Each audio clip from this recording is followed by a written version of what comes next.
and welcome back to K&C Taxidermy.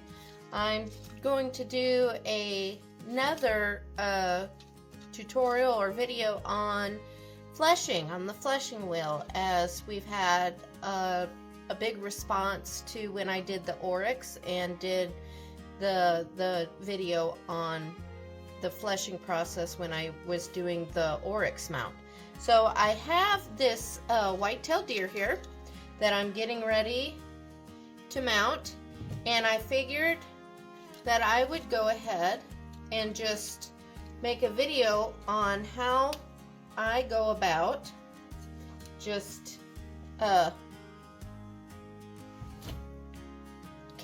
skinning or fleshing a regular white-tailed deer to put on a form.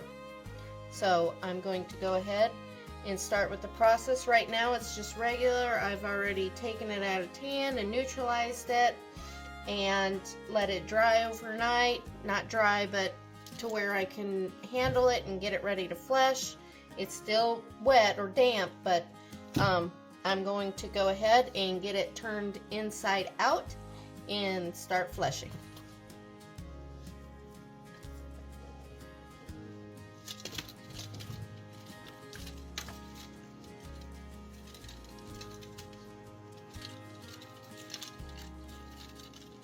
I start turning it inside out by running my arm all the way through the inside and kind of grabbing the nose with these two fingers here, and then just pulling it out like so. And then we have it inside out and ready to start fleshing.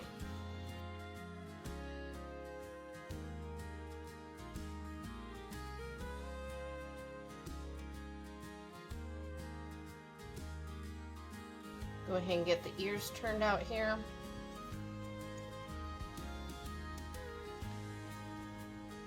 Still some water caught up in there. That's okay. Alright. There's our white-tailed deer cape.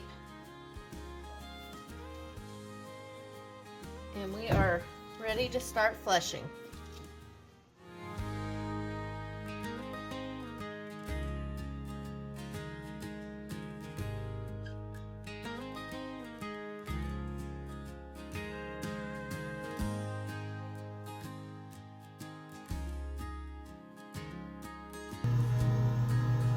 Now sometimes every once in a while I'll stop if it's not cutting as well, I guess you could say, as I would like it to. I take my little sharpeners that came with it, look like little candlesticks.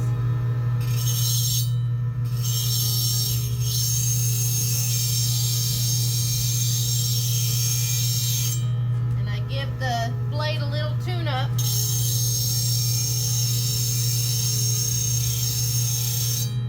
Like that. Give it a nice clean edge again. Every once in a while.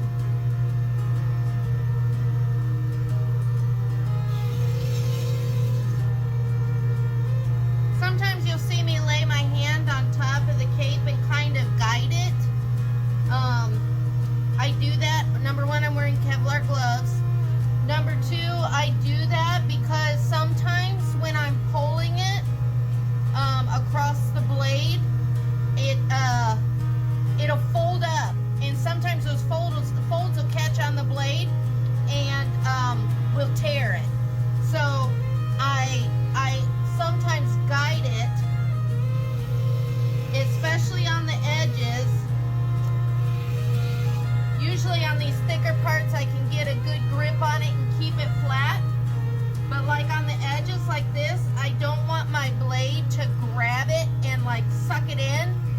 So sometimes I'll take this hand and lay it flat against this knuckle here and kind of use it, put for a little bit of pressure like that, and that way it helps me get on that edge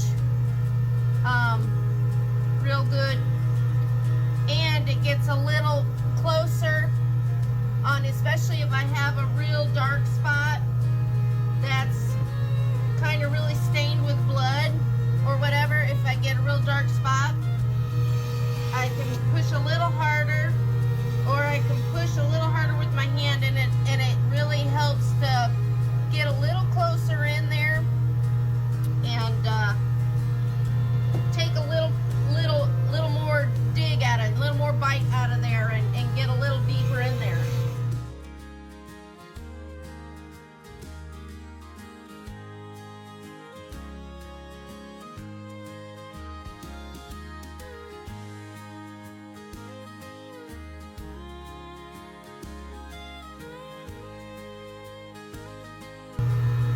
I always try to keep my workstation a little clean, you know, so stuff isn't getting wrapped up in my cape and in my wheel.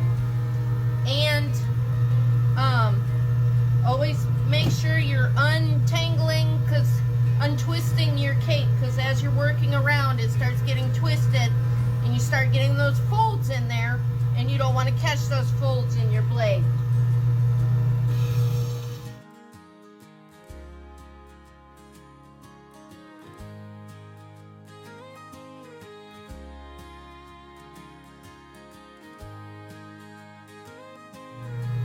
Now there's a bullet hole right there. So usually if they're just little like that, they're not going to interfere with the caping. You're just going to go along with it. Just watch that your blade doesn't grab onto it, or that any hair sticking through it, so that you don't cut that hair off and have a scalped edge on the other side. You don't want to give your deer a haircut.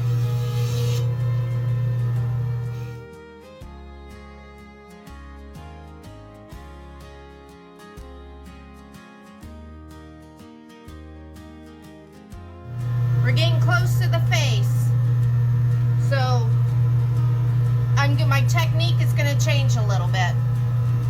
Working our way up here to the face, you get up here around the base of the ears and the opening of your Y incision.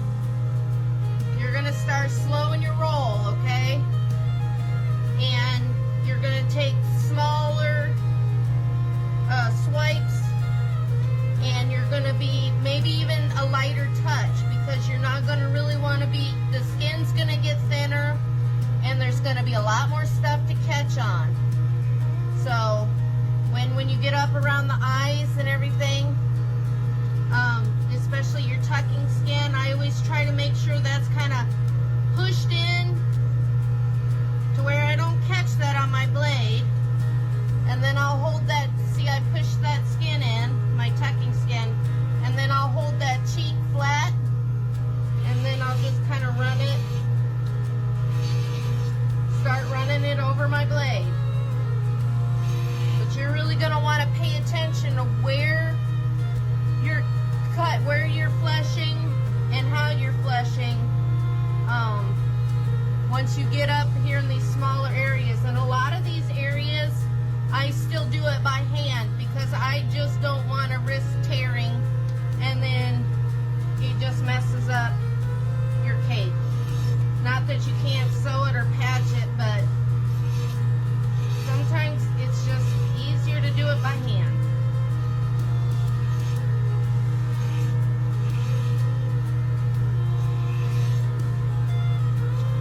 I even sometimes put my hand in my mouth and kind of, so I know how much pressure.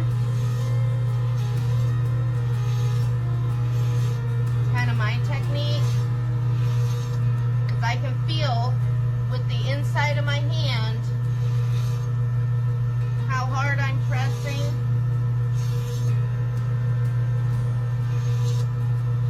When you get up around the nose, I'm going to have to cut that tag off so I don't hit that zip tie and dull my blade.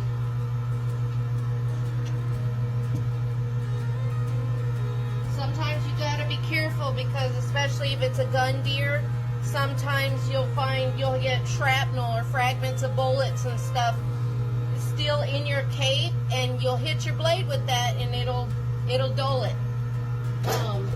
Sometimes you'll see sparks fly, but that's something, it's part of the game. But it happens.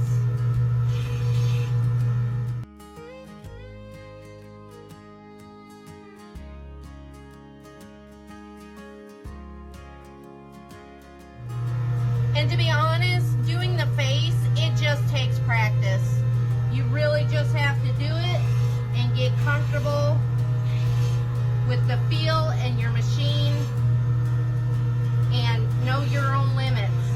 And if you need to do it the face by hand, then by all means do it by hand. I've gotten to where I can do the majority of it by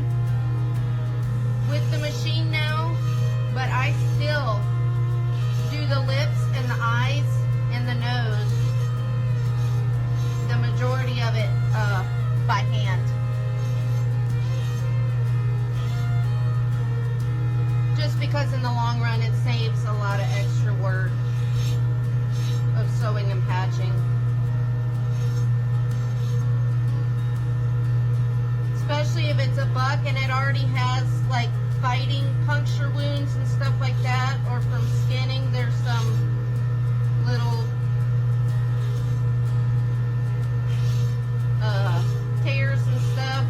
I'm working around that stuff very, very lightly so that I don't make it any bigger.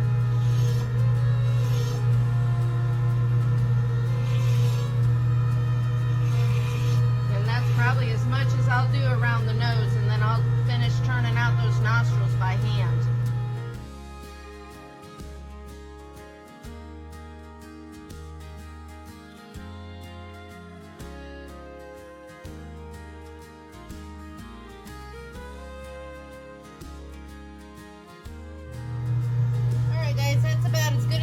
Get on the face,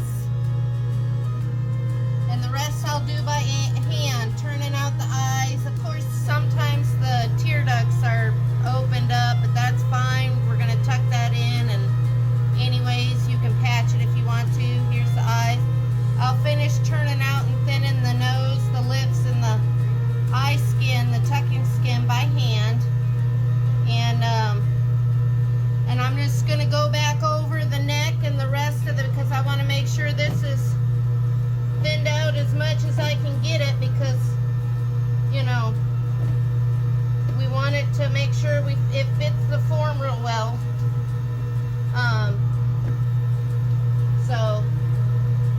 And I've already gotten around the Y cut real good, because we want to make sure that we're able to get good insertion there, easy insertion with our needles when we're sewing that cape back up. So always get real good and clean and thin that out real good around the Y incision where I'm going to be sewing. So I'm just going to go back over the rest of this and clean it up and get it thinned out a little bit more, and this guy will be done and ready to put on a form.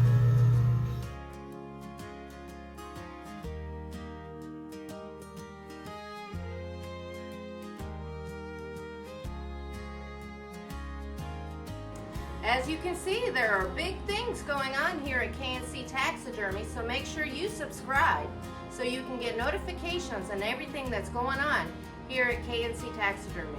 We'll see you then.